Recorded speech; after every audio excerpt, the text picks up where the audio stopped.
First at 5, someone fired several shots into a crowded bar in northwest Portland. The shooting killed one person and injured two others. It happened early this morning on a popular street full of bars and restaurants. And today, employees at Silver Dollar Pizza, you see them sweeping up the glass, shattered by bullets. The bar sits at Northwest 21st and Gleason Street. Police say the place was packed last night when around 2 a.m. someone outside Silver Dollar fired several rounds through the door into the crowd. Police haven't yet named the victims and they haven't caught the shooter. They add they do not think that this was random. The victims may have been targeted. Still, witnesses who remember hearing at least 10 gunshots are really shaken up. All we heard was bang, bang, bang, and you just see the whole place just ducked down. You know, the guy was just walking by and he started shooting from, in fact, from this door.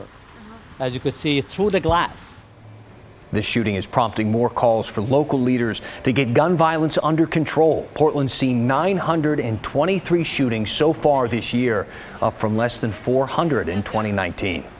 A grand jury decided a police officer will not face criminal charges after shooting and killing a man in Lents Park. According to the district attorney's office, Robert Delgado pointed a replica handgun at police.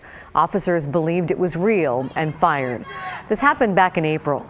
Officers first responded when they got calls about a man waving a gun in the park. Delgado's family says he was having a mental health crisis and don't believe the situation was handled properly.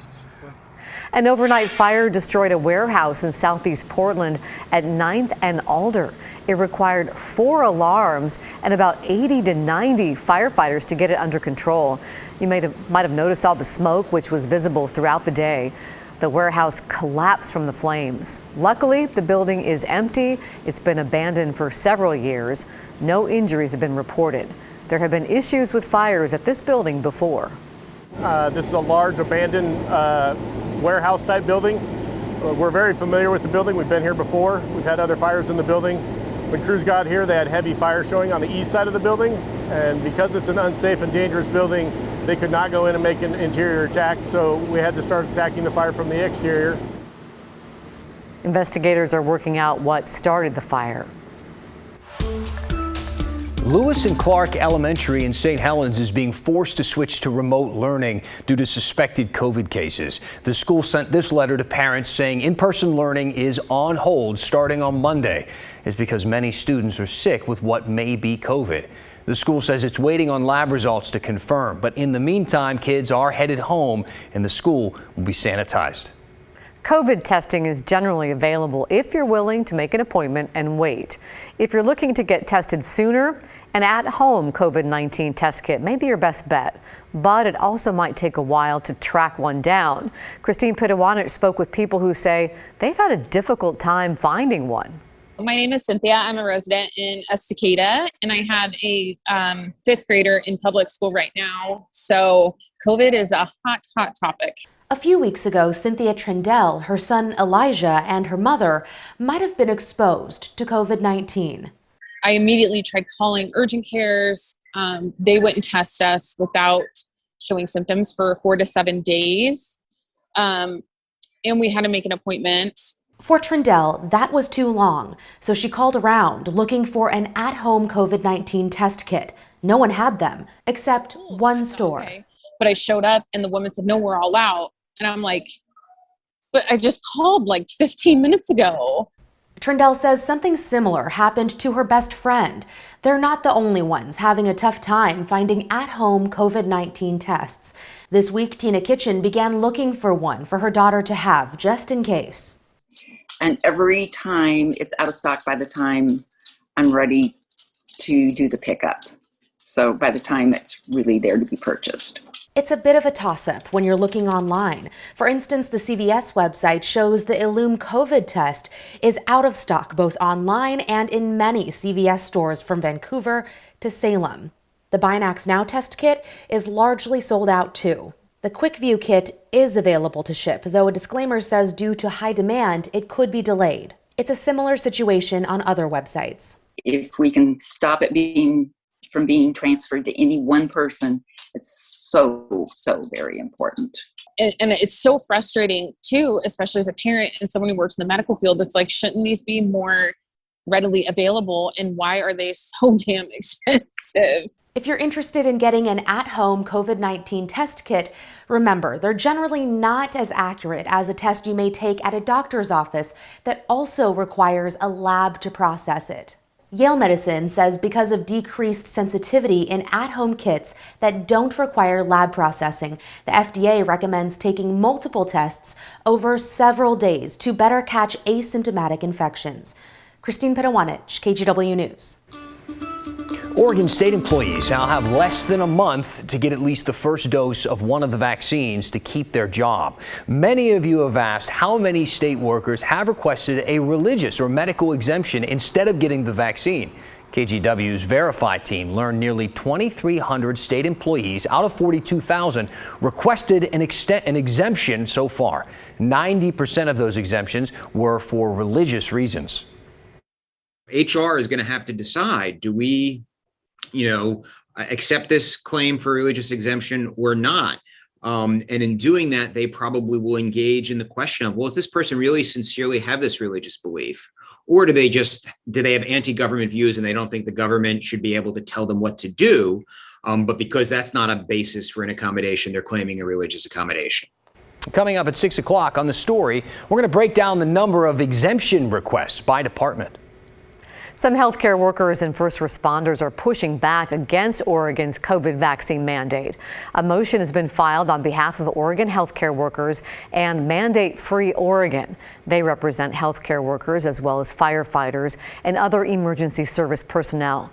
They're seeking an emergency order to block the Oregon Health Authority from enforcing the vaccine deadline. Those workers have to get vaccinated by October 18th or risk losing their jobs. Yes. COVID is producing some very significant symptoms, but this is an overreaction and an overreach by the government. It goes too far and it goes too fast. They say part of the problem is that healthcare workers who are remote and don't have contact with patients still have to get the vaccine. This motion was filed Tuesday, the same day the Oregon Nurses Association released this statement about the vaccine. It said if nurses choose not to get vaccinated and do not submit a valid exception request, hospitals and healthcare companies may decide to find a reasonable accommodation for them, remove them from their normal work schedule, or even terminate them from their jobs. The CDC director is adding another group of people to be recommended for Pfizer's COVID booster shot. That's people who have a job that has a high risk of virus exposure. Yesterday, a CDC panel also recommended boosters for people 65 and older, nursing home residents, and younger people with underlying health issues. A booster is recommended 6 months after receiving the second dose of Pfizer's COVID vaccine. And the booster talk this week only covers the Pfizer vaccine because the company stepped forward and asked for approval. But what about people who got the Moderna shot or Johnson & Johnson? Can they get a booster? Matt Gregory verifies. The dominance of the Delta variant across the country, combined with fears of waning immunity from the vaccines, has got a lot of people looking into and talking about booster doses. So let's verify. Does it matter which vaccine you got when it comes to getting a booster? Our sources are two vaccines experts, Dr. William Moss from Johns Hopkins University, Dr. Matthew Freeman from the University of Maryland School of Medicine, and the Food and Drug Administration. And all of our sources say, yes, it does matter. So the only FDA-approved booster could be from Pfizer. None of the other vaccines can be approved by the FDA for boosters. Those pharmaceutical companies have not submitted, the data because they're still collecting it on whether or not an additional dose is needed. Regarding the Pfizer booster shots, an FDA panel did make a recommendation about boosters, but it wasn't universal. Their recommendation is that these additional doses be considered for individuals older than 65 years of age and individuals either at high risk of disease or high risk for exposure. If you're wondering why the FDA panel wouldn't recommend boosters for all, both of our experts say the latest data shows the current vaccines still perform well. The protective effectiveness of the vaccine against hospitalization and death still was above 90%. Almost no one is going to the hospital who's been vaccinated and then infected. So yes, in the case of boosters, it will matter which vaccine you originally received. But the data so far shows the vaccines still perform remarkably well despite the Delta variant. The California power company Pacific Gas and Electric is now facing criminal charges over a deadly wildfire in California last year. 4 people died and more than 56,000 acres were burned in the Zog fire near Redding. That's in the northern part of the state. Cal Fire determined a tree that fell onto PG&E power lines sparked the fire. The Shasta County District Attorney said the company had a duty to remove that tree and called it reckless and criminally negligent. It now faces 31 charges, including manslaughter.